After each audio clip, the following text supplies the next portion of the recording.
वज़ीर आज़म अमेरिका गए, हमको उस पर कोई एतराज नहीं है। हम भी चाहते हैं कि भारत, इंडिया और यूएसए के ताल्लुकात और अच्छे हों। अब तो हम स्ट्रेटेजिक पार्टनर हैं। अब तो हम एग्रीमेंट्स में शेयर्ड वैल्यूज का जिक्र करते हैं। मगर हमारे वज़ीर आज़म जब अमेरिका में थे तो दो बातों का मुझे बड़ा एतराज है।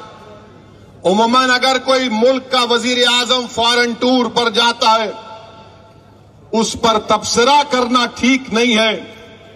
मगर वज़ीर आज़म प्रधानमंत्री मोदी, मैं मजबूर हूं आपकी बात को यहां पर रखने के लिए। एक ये कि नरेंद्र मोदी ने पहली प्रेस कॉन्फ्रेंस 9 साल में मीडिया के सामने आकर की। 9 साल में कोई मीडिया उनसे सवाल नहीं कर सकता था, कोई मीडिया के लोग नहीं। हां, वो एक सेलेक्टेड मीडिया का ग्रुप है। जैसा एक इंटरव्यू लेने वाले पूछा, मोदी जी आपको आम पसंद है? काटने के पसंद है या चूसने के पसंद है? अबे क्या तो अभी भी इतना बुढ़ा हो के दूध निप्पल से पीता? फिर एक रिपोर्टर पूछे, आप अपने जेब में बटुआ रखते, कहीं को तेरे को धिंगाना होना? समझ नहीं। मगर वहां की एक रिपोर्टर ने, वॉल स्ट्रीट जर्नल के एक रिपोर्टर ने भारत के वज़ीर आज़म से जो सवाल किया, देश के प्रधानमंत्री, मुझे बड़ी तकलीफ हुई, बड़ी पीड़ा हुई कि इस तरह से आपसे सवाल किया गया कि आप 9 साल से भारत के वज़ीर आज़म प्रधानमंत्री हैं, 300 एमपी आपके पास हैं, और आपसे सवाल करने वाला ये सवाल करता है कि क्या आप भारत के मुसलमानों के लिए उनकी तकलीफ को दूर करने के लिए आप क्या काम करेंगे, और फ्रीडम ऑफ एक्सप्रेशन के लिए आप क्या करेंगे?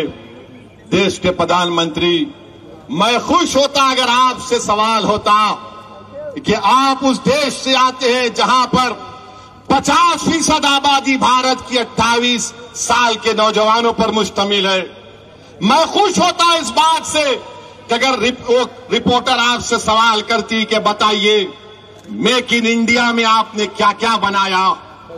मैं खुश होता अगर रिपोर्टर आपसे पूछती कि क्या आपने 5 ट्रिलियन इकोनॉमी के उस टारगेट को हासिल कर लिया।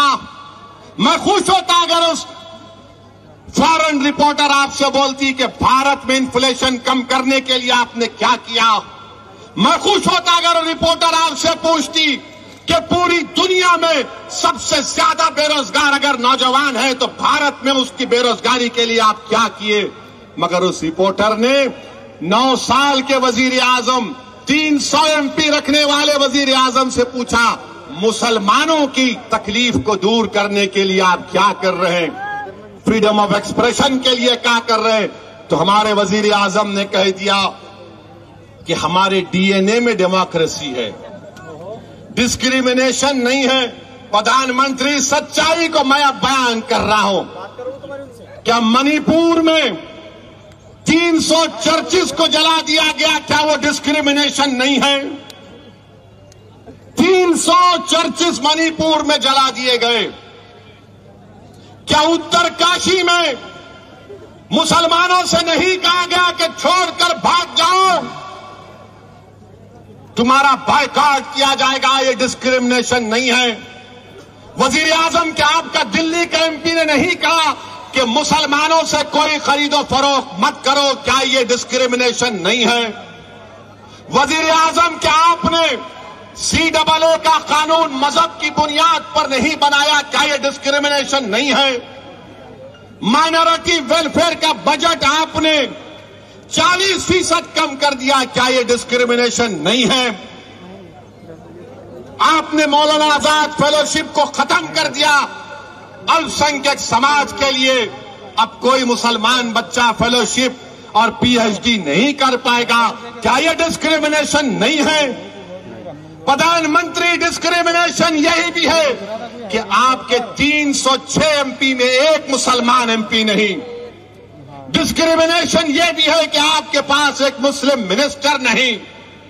बताओ प्रधानमंत्री, फिर आपने ये क्यों कहा? ये मुझे बड़ी तकलीफ हुई कि आप से इस तरह का सवाल वॉल स्ट्रीट जर्नल के जर्नलिस्ट ने कर दिया। हम तो उम्मीद करेंगे कि भारत के जर्नलिस्ट भी पप्पा जी से इस तरह का सवाल करेंगे। करेंगे नहीं मालूम, मगर अफसोस हुआ देश के प्रधानमंत्री, आपसे इस तरह का सवाल हुआ।